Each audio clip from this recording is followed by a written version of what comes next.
Hey guys, well, I just got in the mail and I haven't even opened it yet. I just cut the tape. But these are my new ball screws for the linear rail conversion. Now, I had a set of ball screws that are the same type that I used on the original conversion that I was going to go ahead and use on this conversion. However, I decided to just go ahead and get some nice precision ground ball screws. So let's just take a look. So I got a set for the X, the Y, and the Z. Let me get this out of the way and we'll take a look.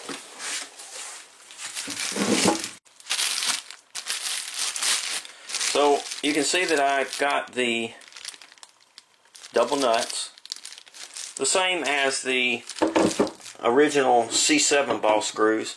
However, you can see that the double nut on the precision ground is a lot longer. See if I can zoom in here.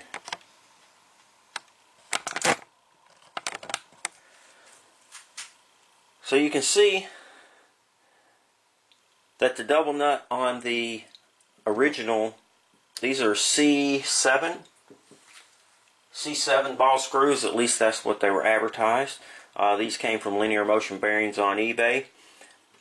And these are rolled ball screws. But it is a double nut, and you can see the difference in the length, probably a good 23 millimeters longer, almost an inch maybe.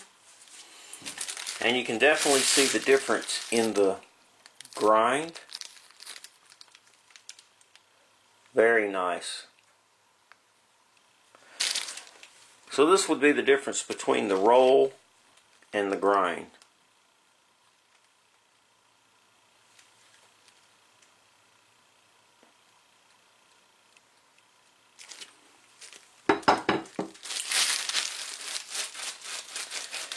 Now, these are rated at C5. I could have went with the C3, however, the C3 is way more expensive, probably twice what these C5s are. And I'm trying to improve the accuracy of the machine by going with the linear rails. So I definitely wanted to get away from the rolled ball screws. However, it's a converted machine, so I didn't want to spend top dollar. So what I've got here is C5s, and I printed this up. This is a printout from THK, and I'm not sure exactly if this is THK or all ball screws in general need to meet these guidelines to be considered C5, C7, C3, etc. So with the original C7 rolled ball screws over a 300 millimeter travel distance, there is plus or minus 50 microns tolerance for travel distance error. And it doesn't matter how long the ball screw is, because of the nature of it being rolled, the travel distance error is plus or minus 50 microns over a 300 millimeter length.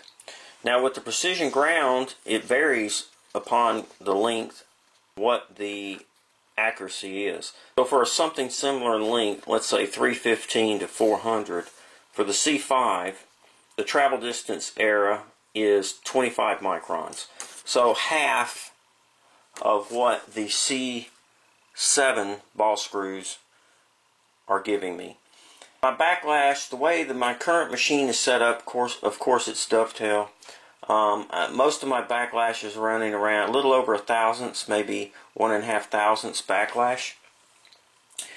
So if I can reduce that to maybe half a thou or less with the precision ground, I think I'm doing really good. So we'll just have to see. Price wise, a set of these C7s from Chai was about $200, and these, a set of C5 precision ground, cost me around $700, almost $700, $675, something like that. I think well worth it. If you would have went with C3, one ball screw would have been around $375 itself, just for one. So depending on the length, but probably another $300 or $400 for a complete set. So it would have been around the $1,100 range. But I'm really happy with the way these feel and look. So I'm pretty excited to get these on. Really nicely machined, and the grind is excellent. Looks very good.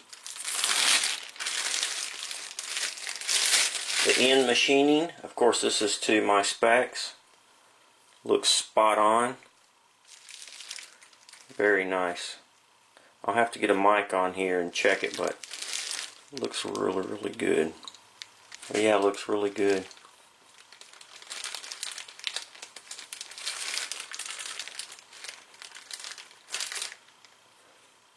Alright. Well,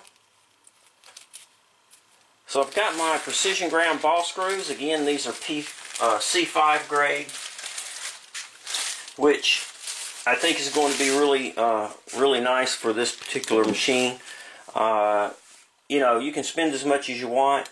I do recommend, if you're going to do a linear rail conversion, you probably want to go ahead and splurge for some precision ground ball screws. Much nicer, much straighter than the C7 stuff you're going to get with these rolled ball screws. So this is my Z-axis ball screw for the linear rail conversion, and you can see that the way that my mounting block works, you remember this pin or bung? It just goes right in there like so, and then it's got a bolt that just bolts that through there. So that's how this mechanism works. So what I want to do is, this will probably have to be remade because the distance of the linear rail conversion is going to be different, of course, than dovetails. But we'll wait and see. We're going to have to take all those measurements, and we'll have to make changes as we need to. But I wanted to show you that so you could just kind of see how that kind of fits together. Alright.